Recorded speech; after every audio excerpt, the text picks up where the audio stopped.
So what we're going to go over today in this one is, what is an IUL? What's the history of the IUL? What does an IUL do and what doesn't it do? How it compares to a 401k, and how an IUL can protect your most valuable investments. Okay? So what is an IUL? Obviously, it's an acronym for Indexed Universal Life, and it's a retirement plan first. Think of it as a tax-free pension. Okay? An IUL should never be sold for a death benefit. Okay? It is not the Swiss Army knife of all insurance policies. It's not. It is sold for tax-free retirement and tax-free retirement almost only. I mean, yes, the life insurance is a nice ancillary benefit, but a lot of it's going to go away if you structure it properly, the death benefit that is, and borrow against the death benefit. So it's a retirement plan and a retirement vehicle that comes with a death benefit. Now, in 13 years of growing an agency and teaching people to sell these things to law enforcement, corrections folks, and sitting here at Quility, I've gotten more out of this statement with clients and agents that I want you guys to think of an IUL as a Roth IRA married to a permanent life insurance policy. And I say to clients, if you can have that idea kind of rolling around in your head as I go over this thing, it'll do us both a favor, okay? I'm like, sure. But that's kind of how I want you to think of it, okay? Section 72E and 7702 of the IRS code is the language that allows us to have and hold cash value in any life insurance. So you DFLers, it's 7702 that allows that to happen. Any cash value inside of a life insurance policy is dictated by that IRS code. Yes, I've read it. Yes, it puts you to sleep. It's not exciting, but I'll give you portions of it anyway. Okay. So you guys can unmute. Sugar. Get a little bit carried away here. Who can tell me the original purpose of whole life? Who remembers what whole life was? What was the purpose of it? Final expense. Yeah, basically a final expense, or it put you in the ground, right? Cover your final expenses. Death benefit. Death benefit. Wealth transfer. Okay. The purpose was to leave that death benefit for one's entire life. You paid up until you were 60 or 65, and when you retired, you had a paid up policy, and the purpose was to pass along that death benefit for their generations. Okay. And then now this isn't DFL. This is our grandparents. This really is our grandparents' whole life, not participating whole life. But clients overpaid for that death benefit. Okay. While the death benefit was cheap, then they had enough money and the life insurance company made enough money off of them to provide that lifelong death benefit. It's really simple. It was just a lifelong death benefit. Where was the investment?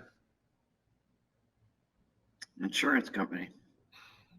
Where was the investment for the client? The cash value? No, there was no cash value. There wasn't any.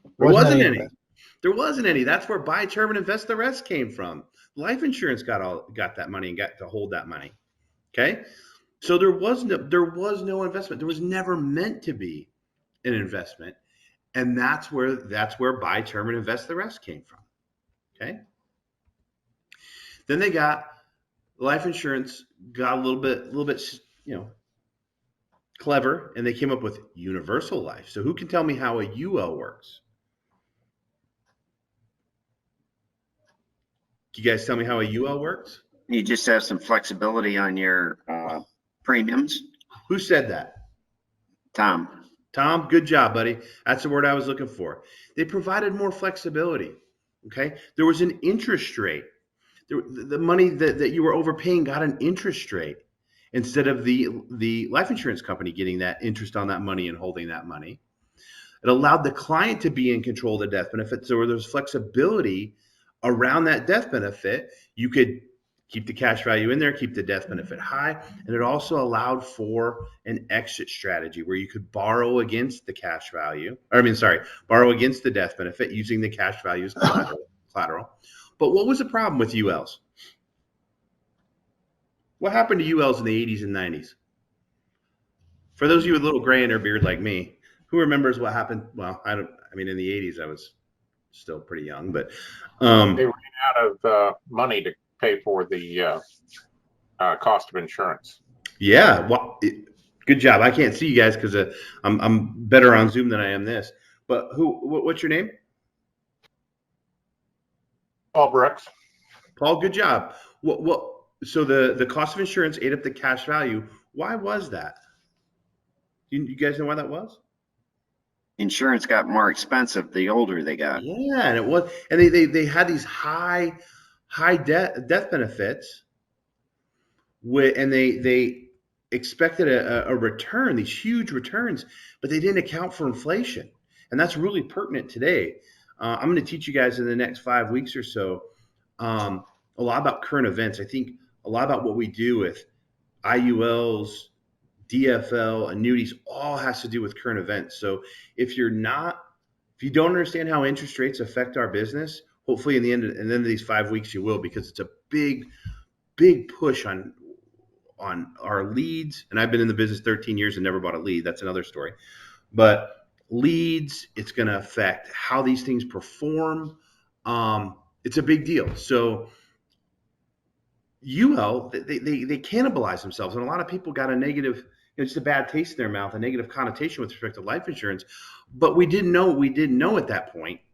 So then the life insurance industry got clever again, and now we have what's called index universal life, or the I. I want you to think of the I as interest or index, and it's a UL on steroids. That I is what allows this thing to cook with respect to cash value.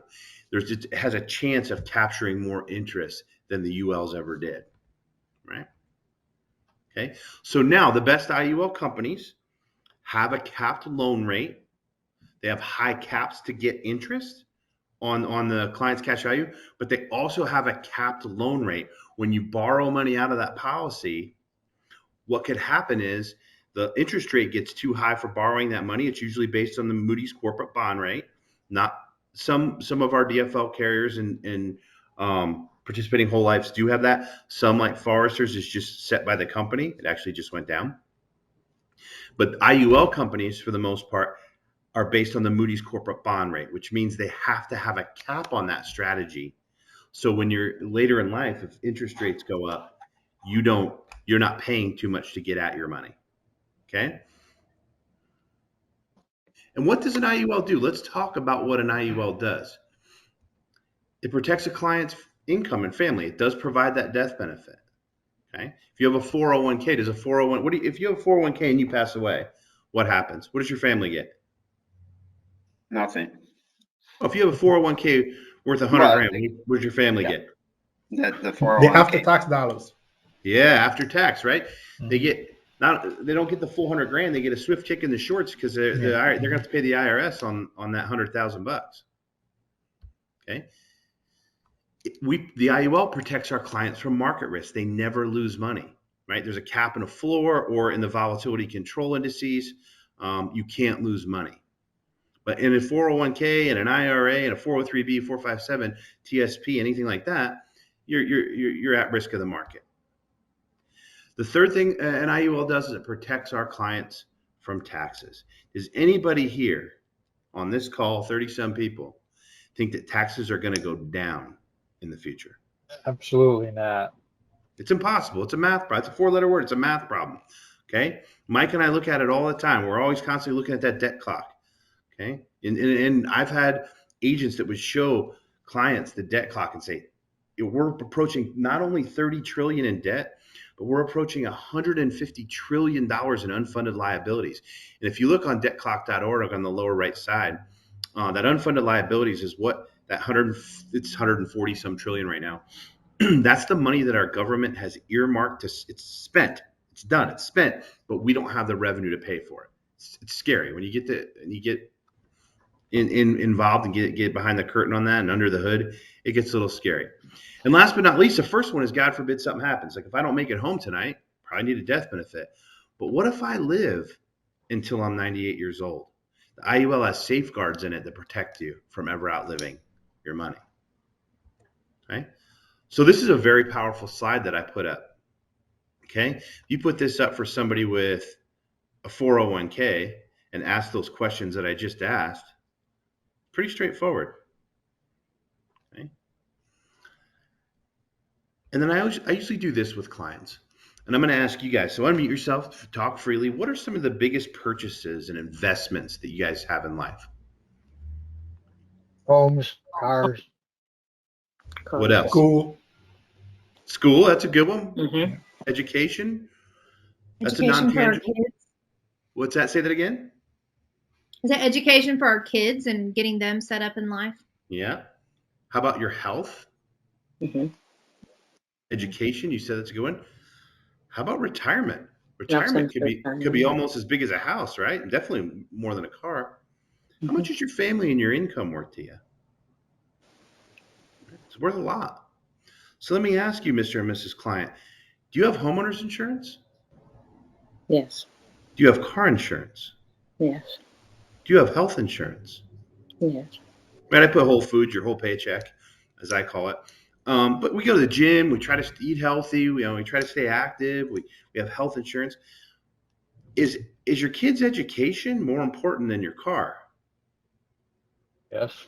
Probably. How about your retirement? Your retirement's probably could be in some places of the country could be more expensive than a house. How about your family and your job? Okay. So life insurance in the IUL protects those most valuable investments. And Mr. and Mrs. Client, let me ask you, do you have insurance on that cell phone? Right? So IUL, not mortgage protection insurance, not final expense insurance, but it could be, education. My daughter has an IUL that she's going to pay for college, and we can get into that later. I have an IUL for retirement. My wife's a DFL person. I'm the IUL. But those are some of the things I like to introduce to a client, introduce to you guys on that intro to the IUL. So what questions do you have on that? Anything I said that you have a question or would like to talk about or unpack? You go back to the IUL versus 401k slide for us. Sure. Thank you.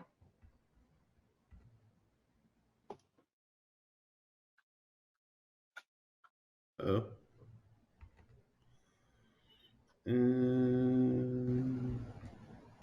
That one right there? Yes, perfect. Thank you so much. You got it. What else? Guys have anything else? That's it from the intro. No, I didn't scare you with tax-free retirement only. No final expense. Don't use it for mortgage protection. It's not the Swiss Army knife of insurance policies. You guys are all cool with that? Hi, Jeff. This is Robert. I have a brief question. Yes, sir. You mentioned there are safeguards to never run out of money. There are. Could you mention that? Just maybe talk a brief minute on that. I think it's how it's structured, but maybe for the rest of it. Yeah. I'm really particular about what IUL companies to use and not to use, and I'm really particular about how to set up an IUL. An IUL can be one of the best tools in the insurance world. It can also be one of the most dangerous, and a lot of the negative connotations associated around cash value life insurance and, quite frankly, life insurance agents is improperly set up policies. Okay, so I think you can only set up an IUL. Mike and I talk about this all the time. Minimum death benefit, max income. You have to show income. You can't just show that big number, because that big number of cash value is you're not able to get that tax free. The power of the tax free nature of IULs comes in the form of loans. Okay. Now, if you set it up minimum death benefit, maximum cash value, I'm going to get a little insurance nerdy on you here. So Robert, stick with me, buddy. All right. When the cash value supersedes the net death benefit inside of an IUL, the cost of insurance actually goes to zero. Okay. We'll get to that on the advanced mechanics. We'll get to that. But the sooner you can get a client in that situation means the chance for it to cannibalize goes down significantly. That's number one. Number two, there's a cap to the loan rate. Okay, now I know some of you, this is going to sound like Mandarin, and I'm sorry. For those of you that speak Mandarin, it might sound like another language, but when you have a cap, when interest rates go up, most IUL companies charge you more to access that money. Okay. What happens when you have a cap loan rate is, for example, Fidelity, F&G, Fidelity and Guarantee is the best IUL on the street. That loan rate is capped at 5%, meaning they will never charge a client more than 5% to access their money. But as interest rates go up, what do cap rates go up to on the index? Do they go up or do they go down as interest rates go up? You got a 50-50 shot. They go up, Jeff? They go up. Why do they go up, Danielle? Good job. Why do they go up? Well, it's just like taxes. You've got more to cover. So, I mean, just thinking about it in my head, you need more money to break even, I guess. Interest rates, when interest rates go up, your cap rates go up because let's say you're putting $1,000 away a month away in your IUL. That $1,000 doesn't change. So when interest rates go up, what happens to money? Does it get cheaper? Does it get more expensive? Is it worth less or is it worth more when interest rates go up? No, it's worth more when interest rates go up. Oh, okay. Okay, supply and demand of money. So when money is worth more, it buys more. So what the insurance company is doing is buying more cap with the same amount of money. Okay, and understanding those intricacies of an IUL, you never get into a conversation with a client with that. Ever, never, no way. You lose them. Okay. But knowing that yourself, it can give you confidence and conviction that you're doing the right thing for your client. And Mike and I talk about this all the time. I think I'm told I can only affect 10% of your career. Okay. Like I can only teach somebody 10% of what you need to know. Okay. But I challenge that and I say, I can give you 11% because I can give you that confidence and conviction. A lot of what we do is confidence. A lot of what we do is believing in what we're doing, and that conviction just exudes out of you through the presentation. Okay. And one of the ways to do that is to really understand what you're selling, why you're selling it, and knowing in your heart, gut, and soul it's the right thing for the client. Okay. So Robert, I know that was a little bit of a long-worded, loquacious answer, but I hope it answered it. Cool. Awesome. Any questions before I go on to the next section? Yeah, No, Jeff, please continue. All right, cool. All right, so now we kind of know what an IUL is. Let me find you guys again. I'm much faster on Zoom, guys. I'm telling you right now, I'm much faster on Zoom. Now I'm going to teach you how to find IUL clients, and this is kind of near and dear to my heart a little bit because not my role, but what I'm doing here at Quility is going to change a little bit. I'm going to be responsible for bringing some of this stuff and processing and teaching some of these processes that I'm going to go over today. Do you guys do a financial fire drill or some kind of FIF? No. Yep. Okay. Yes. Yes. No. Some people are, some people aren't. That's what we're finding. So the word of the year I hear is process. So what I'm going to do is I'm going to get you guys to be just ninjas. We call it FIF on the Assura side of things. I'm going to get you guys to be FIF ninjas. Okay. You are never, ever, ever going to miss an advanced sale opportunity. Either you're resetting it for yourself or you're edifying a subject matter expert, an SME, and resetting it for them and getting split out on the case. Okay. Right now I'm working on a bunch of different projects to bring that to everybody. So you guys are getting a little bit of a head start on that. Hope you guys are okay with that. Yep. So really it comes down to this thing, the FIF, and I think I have the Assura version in here. So I'm sorry, it's not the Symmetry version. It's more the Quility version that we use at QMS because I teach a lot of the QMS stuff. But we're going to talk about the FIF. So I'm going to tell you the intro to the FIF. Now I say, because through processes and certifications and stuff, I say to every client, hey, look, my license allows me to protect you in 5 key areas, okay? It allows me to protect your family and protect your income, okay? That's a death benefit of any kind. It allows me to protect you from market risk, okay? My clients don't lose money, okay? It allows me to protect you from unnecessary taxes, protect you from unnecessary interest and debt. You guys should know where that is. That's DFL. And the last one is my license allows me to protect you from outliving any retirement dollars. Now, I'm going to tell you guys a true story. Other than the interest and debt, because DFL is new, I took off work and I went to Reno to watch March Madness. It was an all you can eat, all you can drink thing, right? So I'm watching, so you can understand my state. I was watching, it was either Prudential or Nationwide or one of those big insurance companies. They said, we're going to protect your family. We're going to protect you from market risk. And I went, oh my gosh, they're talking about an IUL. And I wrote it down on the back of the napkin. And that's where I got these 5 things. Now, this is me because I can do those. But I want you guys to start getting intimate with those things, because if you can do all of those, then you can sell an IUL, then you can sell DFL, then you can sell an annuity. Okay. And it's kind of something that your clients really want to hear. You don't have to incorporate it, but just get used to it, because the IUL presentation incorporates 4 of the 5. Okay. So I tell my clients, if I can protect you in one, any combination, or all 5, I'm doing my job. Okay.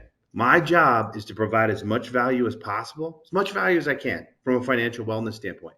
And you know what? I'm not here to reach in your pocket and create another bill. If I can just get some information from you, okay, and find out how you're spending your money, I might be able to do all of those things without costing you another dime. How's that sound? Okay. And I tell clients that, and I go, guys, if I take one more penny out of your pocket, you can shut off the Zoom call or you can kick me out of your house. Either way. Okay.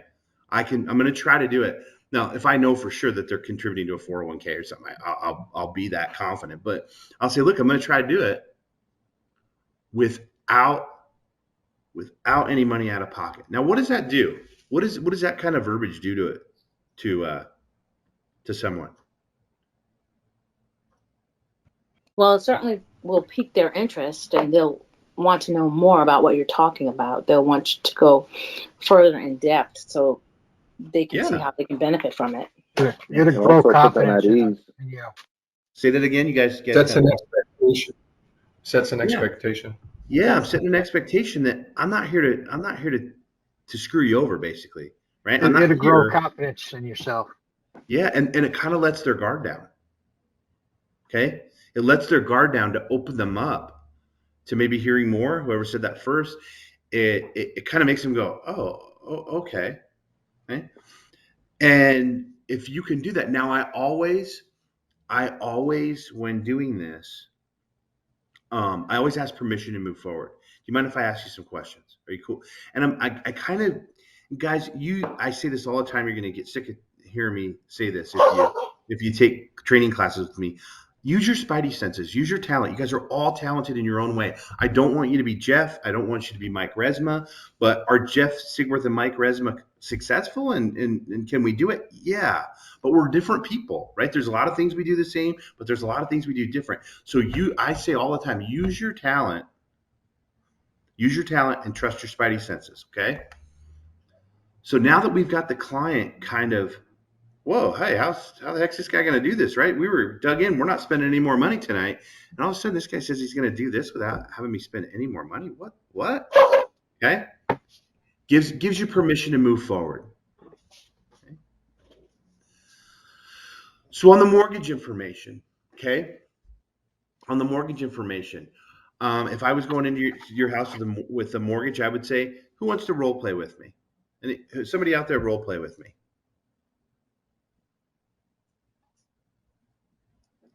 I will. Count me in, Jeff. Okay, so give me a name. I don't know people's voices on your team yet. Hey, Jeff, I will. See. Did I hear Michelle? Shell or Michelle? Shelly, is that what it was? Mm-hmm. All right, Shelly, may I ask who your lender is on your mortgage? I don't even know. How about Wells Fargo? There you go. That's pretty bad, isn't it? Yeah. It's Ornell. It's Ornell, Fred Door Ornell. Cody. Okay. And what's your interest rate? It's 3.2. 3.2. Is that a refinance or a new purchase? That's new. Okay. And then is that a 30-year note? Yes. And what's that loan amount? What do you owe on your home? 158,000. 158,000. And may I ask your monthly payment? It is 710.33. 710.33. Very specific. And are you making any overpayments to that mortgage? I am not. You're not? Okay. Nope. And then since it's a new purchase, how much did you put down on your house? 50,000. 50,000? Okay, great. So we got about $50,000 in equity then. Okay. Now listen to this. Now I obviously need to know the mortgage information because I'm there. If you guys are there for mortgage protection, you have to know the mortgage information. It's mortgage protection, right? And I've never done that. But how would I get into all this other stuff? Well, there's what we call transitions that'll get us into the other sections of the FIF. Ultimately, we'll get into the section where it's retirement and assets and tax-free nature and stuff. But I want you guys to hear because I'm giving you a preview of the process that's going to come down the line. So what I'll say is, okay, Shelly, and listen to my tonality here. Listen to my pace. Listen to my tonality. Shelly, unfortunately, a lot of my clients don't realize that, God forbid, something does happen to you. Not only is your mortgage debt passed along, but so are other debts. Okay, so for example, do you have any car loans or student loan debt? I do. Okay, do you see how I transferred into that? Now I've given myself permission to start asking you about debt information. Okay, it could be a DFL sale. I'm not pro IUL, pro DFL, right? We're gonna find whatever fits that client's needs. Okay. So tell me about your auto loans, Shelly. I just have one car. Okay. How much do you owe on that car? I owe 25,000.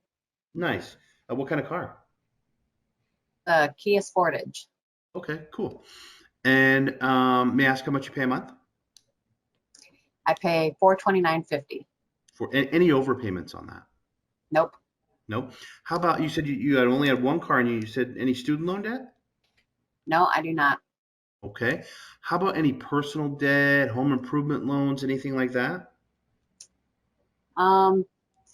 Yeah, we just put in a new kitchen. Okay. So okay. That was over 25,000.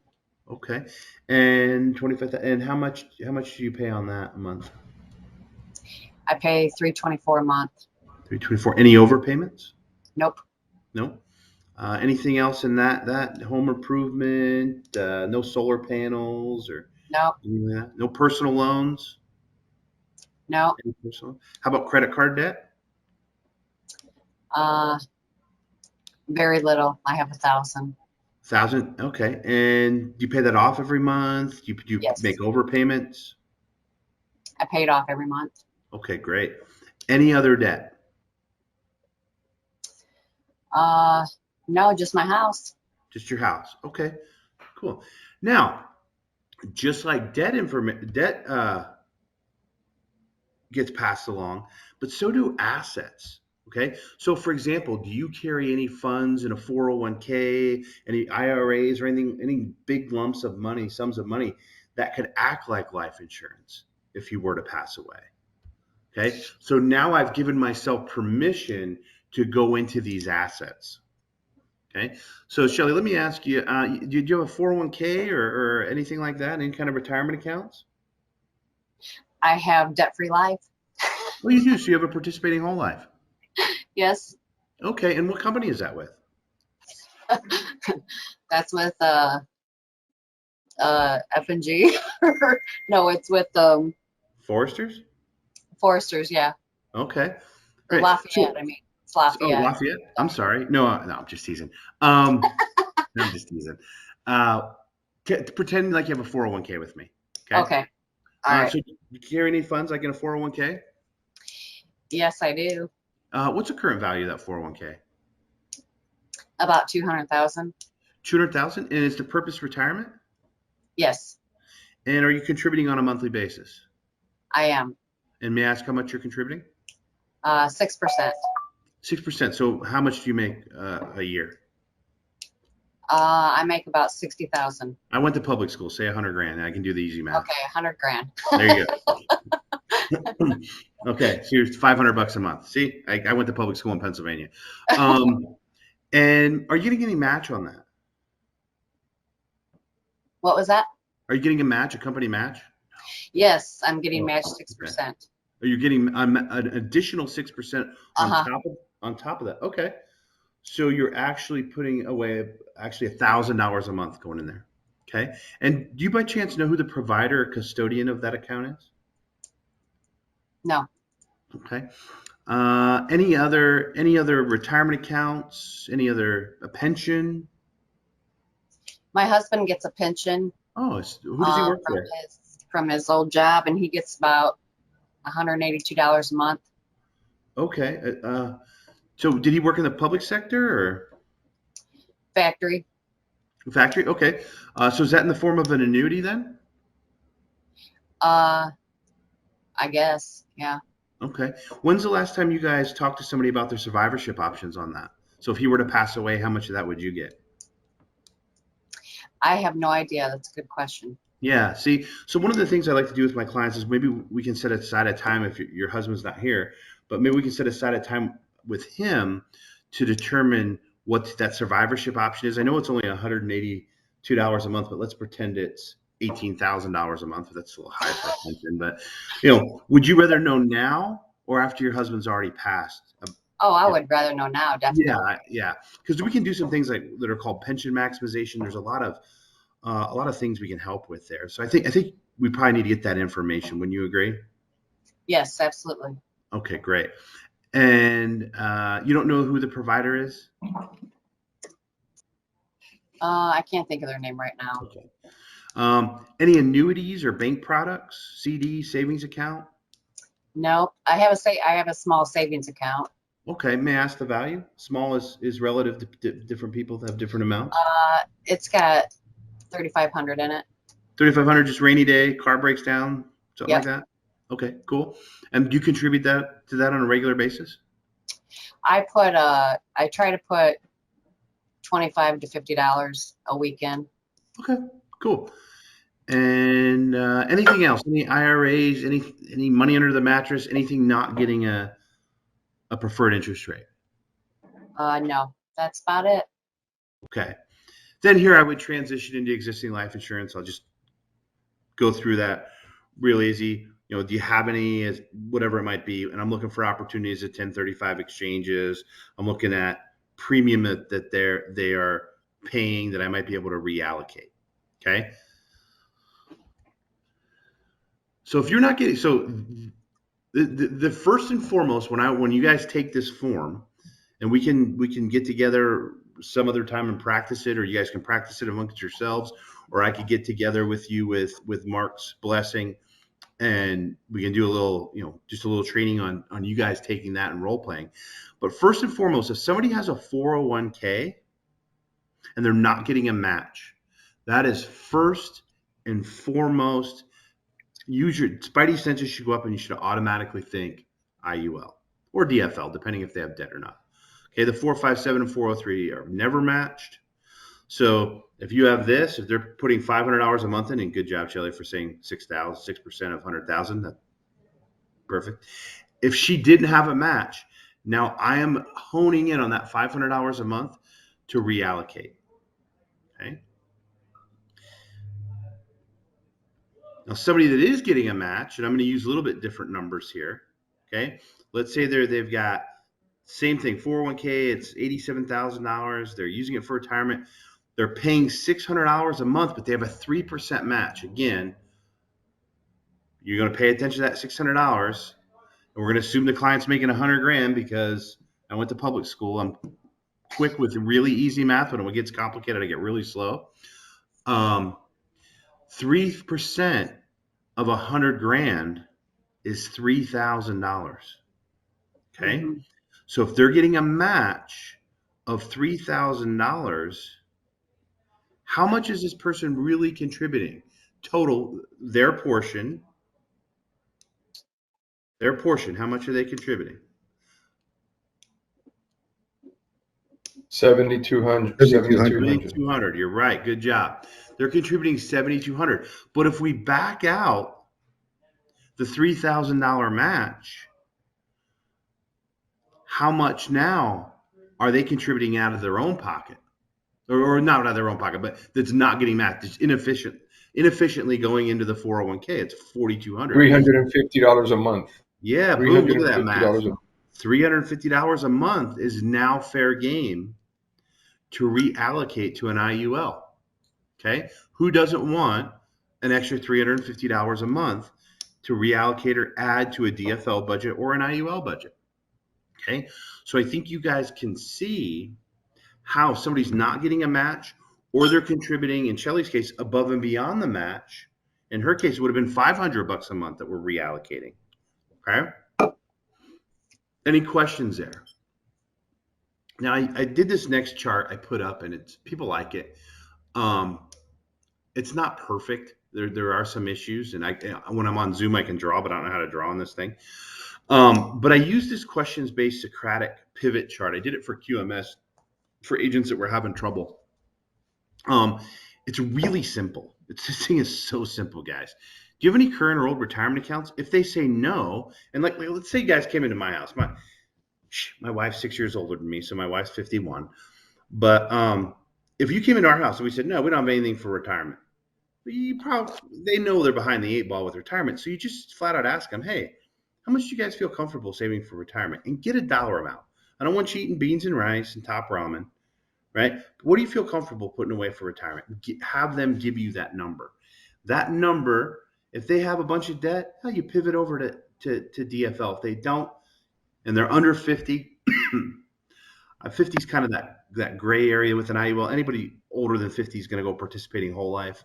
But make your choice here, DFL or IUL. DFL if they have debt. If they do have a current retirement account and it's not with their current employer, then you would go fixed indexed annuity over here. But if it is with their current employer and they're not getting a match, you go back over it. You have 3 or more pieces of debt. If they are getting a match, are they contributing over and above the match? So in our case that we just talked about, go back over here. If they aren't and they're over 59 and a half, you might want to check with the custodian or the plan administrator to see if they can pivot into a fixed indexed annuity. Some plan administrators allow you to do that. Okay.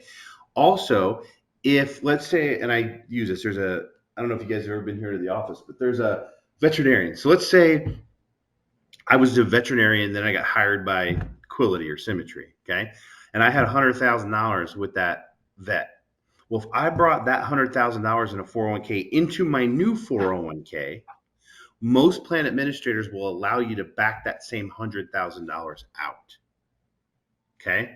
And you can back it out and do anything you want with it. Not the interest, but you can back out the 100 grand what you came into that plan with. Okay, so if you're asking somebody and you're talking to somebody in an appointment, like, oh, I just changed jobs. Oh, did you have 401k with that old employer? Oh, yeah, I did. What'd you do with it? Well, it's either sitting there and you can roll it, or if they moved it in with their new employer, you can probably move it back out. Okay, so today we went over what an IUL is and what it isn't. And we went over how to find all advanced market opportunities with that FIF. Now, I'm telling you guys, it's going to be systematized. It's going to be a little different. I have it for the Quility's version right now. It'll be a little bit different for you guys, but I want you guys to get accustomed and to practice asking those questions.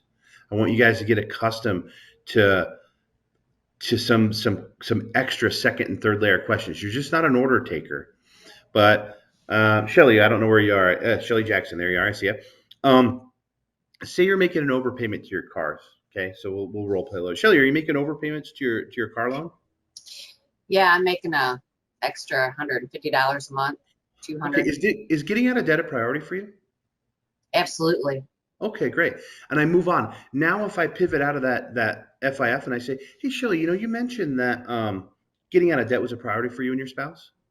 Yeah. if I could show you a way to get out of debt and build wealth without spending any additional money, would you be able to retire sooner? Absolutely. Would retirement be more comfortable? Yes.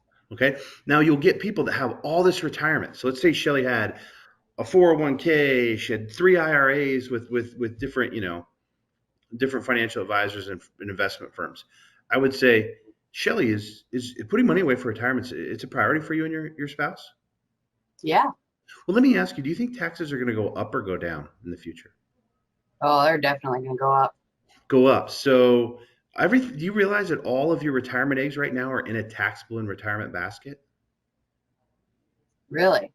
Yeah. So it's called deferred compensation. You're deferring all those taxes until a time in the future when taxes are going to be higher. Mm. What if I could show you a way where you could put money aside and have it tax-free in retirement and not be subject to market risk? Is that something you'd be interested in? Yeah. Sign Okay, me great. up. I just pivoted into an IUL. I just pivoted into debt-free life. And I didn't sell her anything. She told me it's a priority for her. So now everybody on this call, Shelly probably spoke more than anybody else on this call. Mark spoke, right? William spoke a little bit. We're going to remember what we said that more than anybody else. That client's going to remember what they said, and they're going to get off the call. Shelly's going to have to call and go, man, Jeff really, he really, this is what we need, because it was her idea. The Socratic sales method. You guys, I've worked with agents. I can think of a guy, Jim, down in Florida. Great dude. He's a great guy. I need to reach out to him, actually. I said, Jim, you're preaching to me. I said, I want you to take a Post-it note and write life insurance agent. Okay. And then he showed it to me on Zoom. I said, cross it out and put professional question asker. Okay. You guys, I tell my kids all the time, you have 2 ears and 1 mouth for a reason. You should be listening more than you're talking. Okay. If you can ask your clients questions, they're going to tell you what's important to them. And then you're not selling anybody anything. Okay. Combine that with some pace, tonality, bring your clients in, get them all excited, right? 1 trillion, right? We can do all those things, right? Will make you better salespeople, but you got to find the opportunities. Okay. Hey, Jeff, Go ahead. I do have a question, if I may ask. I'm opening it up. Questions. I'm done. Questions. Yes. Very good so far. Thank you so much for your time and everything that you do. Yeah. I'd like to hear how you would engage a HR representative at a corporate company, and basically hear your elevator speech and how you would engage them with 401k versus IUL, just getting that first appointment, what you would say and how. Yeah, so I've done a lot of workplace stuff. I've been really successful at it. I know there's been programs, and I was with Assura, I left Assura, I came back to Assura. It's just being you. Just be Candace. Okay. Hey, look, my company specializes in 5 key areas. Okay. It's really unique. You guys probably provide a 401k. You be the HR person. You provide a 401k, health benefits, things like that. Yes, we do. Okay. Well, what I do is a little bit different. I'm here to educate your staff in 5 key areas. Okay. The first one being, I want to protect them and make sure they have proper protection of their family and of their income. Okay. Notice I didn't say mortgage. Why didn't I say mortgage? You guys know why I didn't say mortgage? Not Muhammad, everybody. what's your mortgage, Muhammad? Yeah, no, because it's not everybody that owns a home. Well, let's say you do. How much is your house, Muhammad? Give me a number. Right now, there's about $500,000. $500,000, $500,000. So then, if I'm here to just give you that death benefit of $500,000, I have no business selling you a $700,212 death benefit, because you told me your house is $500,000. I'm not here to protect your mortgage. I'm here to protect your family and your income. See that? Okay. The second thing I do is protect your employees from market risk. Okay. Let's play a game. Okay. Let's pretend it's September of 2008. Okay. Jeff Sigworth is going to retire December 31st of 2008. What happened in October of 2008? Right? So if I was going to have a party, right, would my wife call up Mark and be like, hey, Mark, hey, Jeff's retiring. Come over to the house. We're going to play cornhole. Jimmy Buffett's going to be playing margarita machine, right? 2008 happens, or October happens. Guess what? Jeff ain't retiring. Does Creasy get on the phone and say, "Hey, Mark, cancel the plane ticket, buddy. No margarita machine. Jeff's not retiring." Okay. Third thing we do is protect your clients or protect your staff from unnecessary taxes. Okay. Do you think taxes are going to go up or go down? They say go up. Right. We have some tax-free initiatives. The fourth thing we do is we protect our clients from unnecessary interest and debt. We have a debt elimination plan. It's not debt consolidation. It's not a get-rich-quick scheme. It's not multi-level marketing. Okay, it's a true debt elimination program where we use techniques and methods that have been around for decades. And now with our exclusive software, we're bringing them together in a way where we can get common people like you and me out of debt and build wealth with no additional money. And then last but not least, you know what we do? We make sure our clients never have to worry about outliving the retirement. So the first one is, God forbid something bad happens, but what if you live into your 98? And what I've found is a lot of companies like yours don't offer all that suite of products. And I'm just here to give information. I'm not here to take them away from their job. But what I'll do is I'll provide some free information and education for them, and they can do what they want with it. Right? Done. That took what? That took 3.5 minutes. That's exactly the conversation I'd have with an HR representative. And they'd probably look at you and go, okay, can I sit up in the lobby? Can I bring some pizzas for everybody? Right? I'll bring in some pizzas. I'll pay for lunch. Get me in front of a bunch of people. Or I like where you set up just a table and you get people passing organically and you have a little conversation with them that way. Good question, Candace. Jeff, this is Robert. Quick question. Yes, sir. You mentioned that you would recommend participating whole life over an IUL for an over 50 client. Why is that? Great question. With some gray area there, because cost of insurance gets too high. Okay, depending on how much. I mean, if you have somebody that's 53 years old and they're going to put $150 a month away, it's not going to do much for them.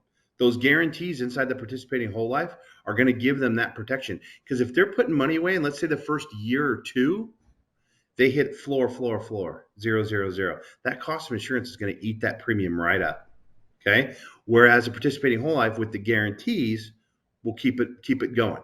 But at that point, you're kind of getting to the point where you're missing the accumulation phase of retirement. Now, if you give me a 52-year-old that wants to put $2,000 a month away, yeah, done. Do an IUL all day, every day. But $200 a month, that's not going to do you much. Okay. Awesome. Thanks, buddy. What other questions you guys have? I got a couple minutes. Hey, Jeff, Mohammed. Yes, sir. Hey, buddy. Good to see you, dude. Nice to see you too. What's your comeback sometimes when people try to tell, well, if like Shelly's situation that you said she has 3 IRAs and a 401k plan, and when they get to retirement, they tell you, well, I'll be on a lower tax bracket. Oh. What is normally your comeback? I wish I was on a Zoom. Okay. I wish I was on a Zoom because I use the whiteboard. Okay. So let's say you're putting $500 a month away. Mohammed, give me a dollar amount that 401k is gonna grow to. Say about 300,000. 300,000. Perfect. Now putting $500 a month away, that's $6,000 a year, right? Mm-hmm. So $6,000 a year. Let's say you're in I don't know, 20. Where do you live, Mohammed? Maryland, high tax state. Let's say you're a 30% tax bracket. Okay. So to put that $6,000 a year away, you're actually saving $1,800, right? You're not being taxed on that $1,800. Okay. But let's say your 300,000 grows, and when you retire at 68, 70 years old, your 300,000, how much can you pull out of a retirement account? Okay. How much can you pull out of a retirement account every year? Say 5%. 5%. Okay. Yeah, 5. Okay. So that's $15,000. Okay. That's 50. So if you have $300,000, you're going to pull out $15,000 a year in retirement. How much in taxes are you going to pay? Are you going to go down to a 20% tax bracket? Shouldn't that be less than that at that time? 15, state and federal? Not going to be any less than 15. Okay. Right? I know North Carolina's is 5%, and then you would have a 10% federal. So if you're getting $15,000 times 0.15, That's $2,250, and that's Okay. and that's only $2,250. You're only making $15,000 a year in retirement. Yeah. That's $2,250. So would you rather pay would you rather save 18 today when you're working, when you have your kids as deductions, when you have your mortgage interest as a deduction because you just filled out a mortgage protection card, or would you rather? Oh, my phone's going. Or Yeah, I would see. you I see the rather pay number. Yeah. $2,250? Mhm. Hey, it's a no-brainer. Pay it today while you got deductions. When you're on a fixed income later, don't pay it at all. Have it tax-free tomorrow. Okay. It's a Gotcha. little easier when I have the numbers out and I can actually like draw on stuff, but no worries. I think that answers it. Yeah, it does. Thanks. Anything else, guys? Hey Jeff, this is Steve. Hey Yes, man. sir. Yeah. So you go back to your question of yes, hey, I'm contributing to my 401k, and I'm paying, I'm contributing that 5% that my employer is, and I'm contributing another 5%. Yeah. Someone's gonna say it's just more of a hassle. I don't want to change that. Then you better sharpen your skills as a salesman. You got to be able to show the value, dude. Right? You got to be able to show the value. It's not. One. I have a couple of things. You can't sell stupid, right? You just can't. But you got to show the value. There's only 3 objections. What are the 3 objections? Everybody on this call. There's only 3 objections. What are they? I can't afford it. Price. Yeah, I was gonna say. Price. Gotta think about it. Okay. Hold on. Think about it. Hold on. Price. Okay. But with the FIF, we take that objection away. We already know what they're spending. Okay. We found the money. So price is gone. What are the other 2? I need to think about this. Well, you need to think about it, but what's that really come down to? Not enough. I don't understand. The product, or Steve, because nobody likes Steve. No, just kidding, buddy. Person, price, or product. If they don't like you, if they don't like the person, there's nothing you can do. Okay? We've eliminated price. We just have to show the value in the product. That's your job.